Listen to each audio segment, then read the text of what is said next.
Bonjour تاسع معكم مدام مها. Je suis à la page 57, unité 3, compréhension de l'écrit. أنا بالاستيعاب الكتابي، تتمة الاستيعاب الكتابي بالوحدة الثالثة صفحة 57. بنتذكر كان درسنا عن البوتي برانس، عم نقدم un roman، قصة. متذكرينها؟ هلا إذا مالكم متذكرينها رح نرجع نقراها حتى نقدر نكفي تدريباتها، لأنه حلينا نص التدريبات وما كفيناهم. مثل ما شفنا كان في عنا سيت انترنت نوتخ ببليوتيك اللي هي ببليوتيك نيوميريك، المكتبة الرقمية، يعني على الانترنت بنفتح ونختار القصة اللي رح نقراها. وهذا اسمه، هذا النص اسمه ديسكريبتيف، يعني نص وصفي، يعني مقطع بيقدم مثل بريزنتاسيون للرومان، هي تقديم للقصة. فديسكريبتيف هي بريزنتاسيون، لما أنا بدي أقدم قصة لحتى أعطيكم فكرة عنها، لحتى تقروها، تتشجعوا تقروها أو لا. رح نقراها. Le Petit Prince est une œuvre littéraire d'Antoine de Saint-Exupéry. الأمير الصغير هي قصة عمل أدبي للكاتب أنطوان دو سانت إكزوبيري، publiée en version anglaise à New York en 1943. نزلت انتشرت بالنسخة الإنجليزية في نيويورك عام 1943 avec des illustrations de l'auteur، مع صور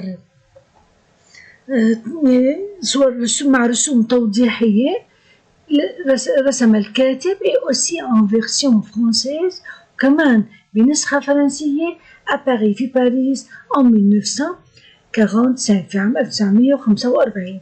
Le style est simple، الأسلوب بسيط، parce qu'il est conçu pour être compris de la part des enfants.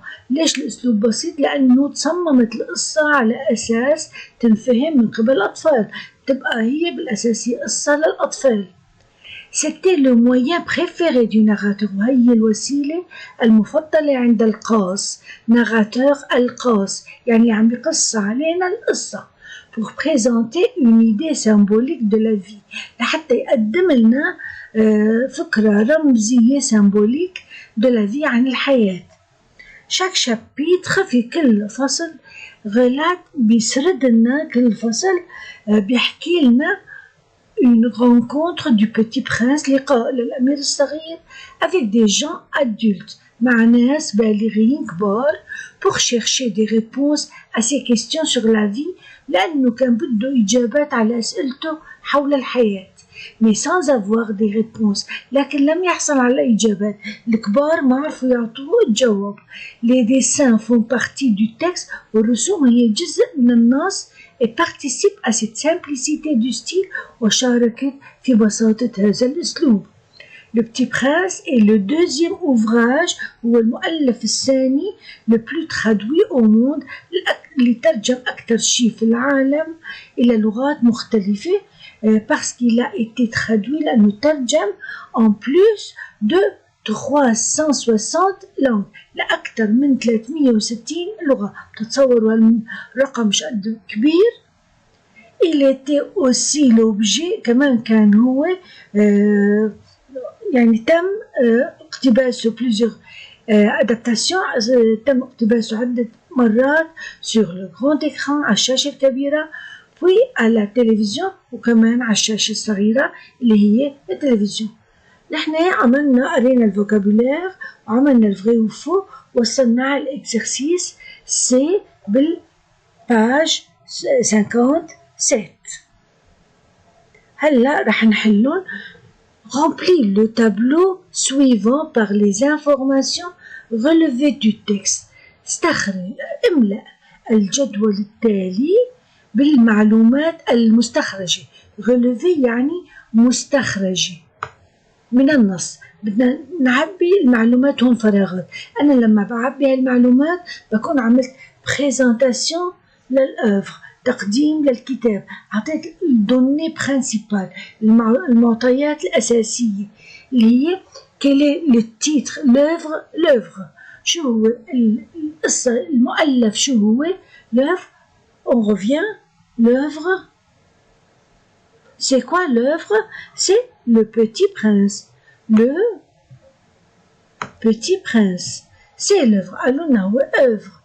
Le Petit Prince. إذا l'œuvre بدي أكتب Le Petit Prince. هون Le Petit Prince. L'auteur. المؤلف. المؤلف.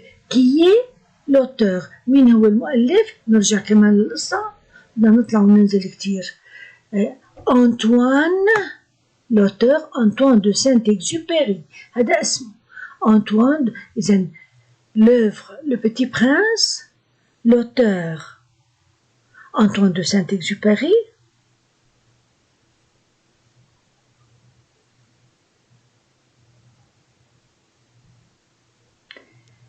Le personnage principal. مين هو الشخصية الأساسية؟ كمان Le Petit Prince. Le public visé. لمين توجه؟ يعني à qui est adressé ce roman؟ لمين موجه هالقصة؟ مين هي الجهة اللي راح تقرأ هالقصة أكتر شيء؟ Bien sûr, ce sont les enfants. La réputation. مدى شهرة الكتاب. Réputation, يعني combien il est réputé. Combien cette œuvre est réputée. Combien? On revient au texte. Voilà. شهرته بقول Le Petit Prince est le deuxième ouvrage le plus traduit au monde. هو أكثر كتاب تاني أكثر كتاب اترجم في العالم.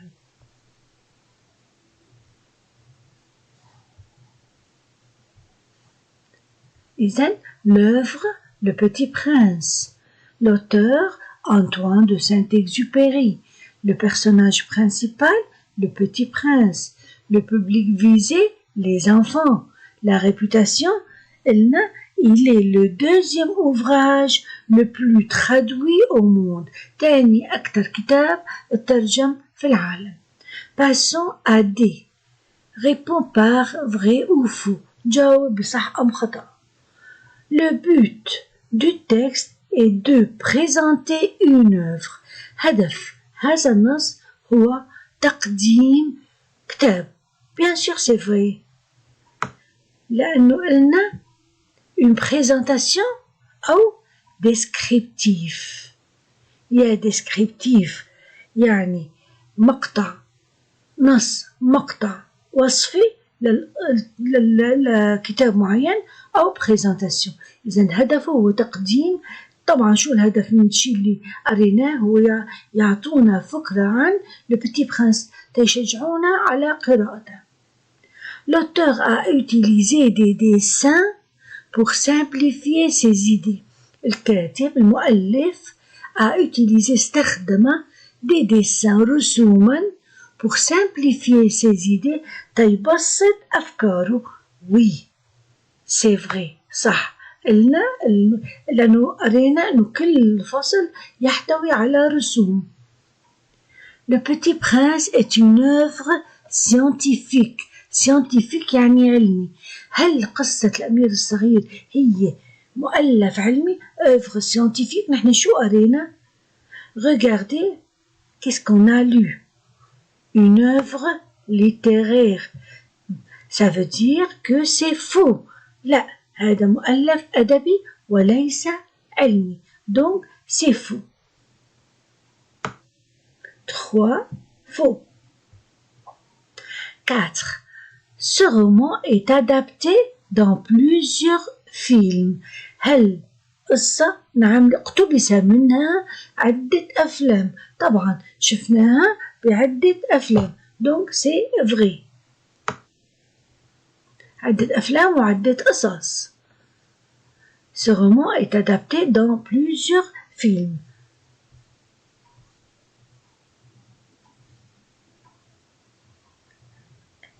Il était aussi l'objet de plusieurs adaptations sur le grand écran. Et puis le grand écran يعني على الشاشة الكبيرة يعني أفلام. شو بده يحطوا لنا أخبار؟ بالسينما أكيد أفلام. Passons aux dernières questions de cette page. Présente en quelques lignes un roman que tu as lu en utilisant les données d'un descriptif. قدم ببضعة أسطر قصة قرأتها en utilisant مستخدما les données يعني معطيات معلومات information d'un descriptif. descriptif une présentation يعني مثل ما عملوا بقصة الأمير الصغير نقدم لهم قصة من عنا. أنا بعرف أنتو يعني يمكن بال199 ما قريتوا قصص فرنسي وأنا يعني متوقعة هالشي هاد، لذلك أنا اخترت لكم قصة وبتمنى تقروها أو تشوفوها كفيلم لأنه هي قصة حلوة كتير. وهي خلينا نشوفها.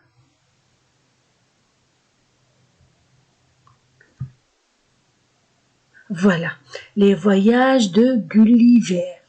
Les voyages de Gulliver قصة حلوة كتير بنصحكم تشوفوها. رحلات جاليفر اسمها، قصة حلوة كتير كلها مغامرات. خلينا ناخد فكرة عنها.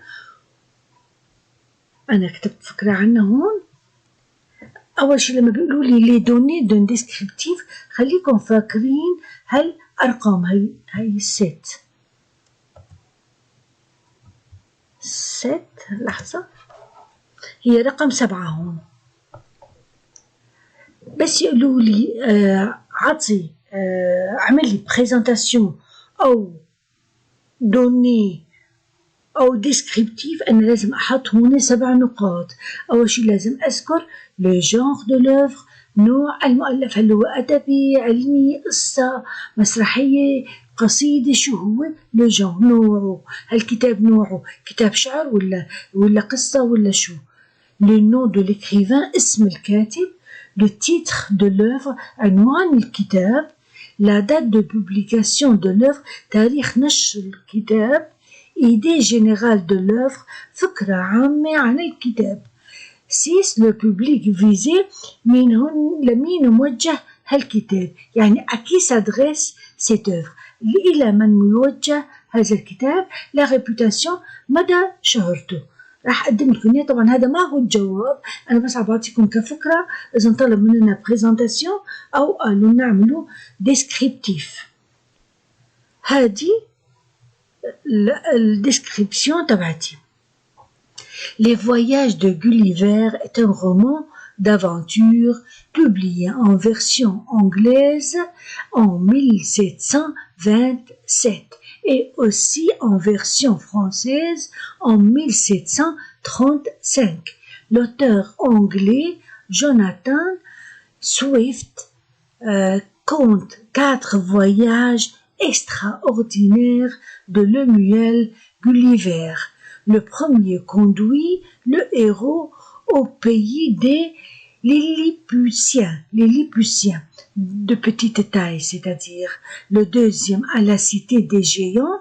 Le troisième voyage le mène au royaume des musiciens et mathématiciens.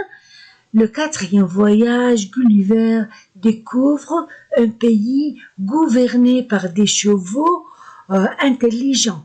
Le style est simple parce qu'il est conçu pour être compris de la part des enfants. Le roman est traduit en plusieurs langues. Il a été aussi l'objet de plusieurs adaptations sur le grand écran puis à la télévision. رحلات جاليفر هي قصة مغامرات نشرت بالنسخة الإنجليزية عام 1726 وأيضا بالنسخة الفرنسية عام 1735. الكاتب الإنجليزي المؤلف الإنجليزي اسمه جوناثان سويفت. يحكي لنا 4 رحلات عجيبة للبطل اللي هو بطل القصة اللي اسمه ليمويل جوليفير على اسمه القصة رحلاته. أول رحلة كوندوي هو قادة البطل إلى بلد ليليبوسيان، يعني نزل بسفينته عند قوم كلياتهم أحجام صغيرة كتير مثل ما شفنا بالصورة، أحجام صغيرة كتير. فبيحكي لنا عن مغامرته في البلد هاد. لدوزيام تاني رحلة بينتقل فيها على سيتي دي جيون إلى مدينة العمالقة يعني de grande taille. أول محل de petite taille وتاني محل هو de grande taille. العمالقة. le troisième voyage والرحلة الثالثة تقوده إلى مملكة الموسيقيين واللي بيشتغلوا بالرياضيات. le quatrième voyage والرحلة الرابعة جوليفر بيكتشف بلد يحكمه مو ناس بيحكموه الجياد الذكية، يعني فرس، يعني الفرس كلها جياد ذكية، أحصنة يعني الذكية. تخيلوا بلد عم يحكمها أحصنة. إذا القصة بتدور حول 4 رحلات.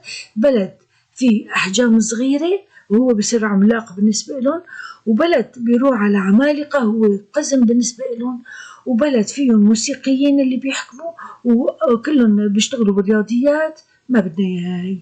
والرابعة بلد بيحكمها الأحصنة الذكية.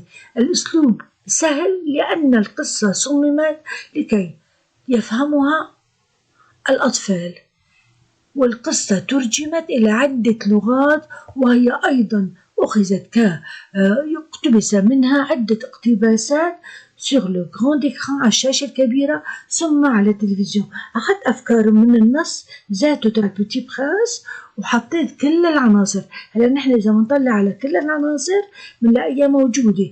اسم الكتاب، نوعه لو جانر هو رومان دافونتور، مين اللي دات دو بوبليكاسيون تاريخ النشر بالفرنسي، وقلنا انه بالانجليزي وبالفرنسي. الكاتب جوناثان سويفت، وإيدي جينيرال دو رومان، فكرة صغيرة عن القصة. لو ستيل قلنا لمين موجه بوبليك فيزي لي زانفون. وكمان بالأخير هو الريبوتاسيون، شهرته انه ترجم إلى عدة لغات ونقل إلى السينما وإلى التلفزيون.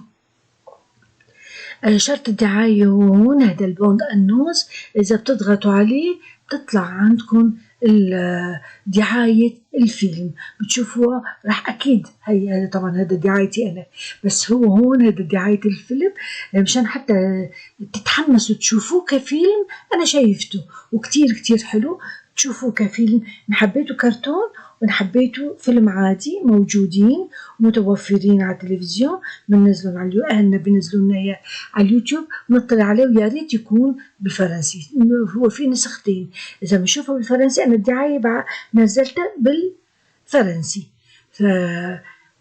بس أنا برجع هلا لصفحتي وبقلكم جي فيني لاباج 57، خلص صفحة 57. كانت معكم مدام ما بتقلكم au revoir et à la prochaine fois. باي باي.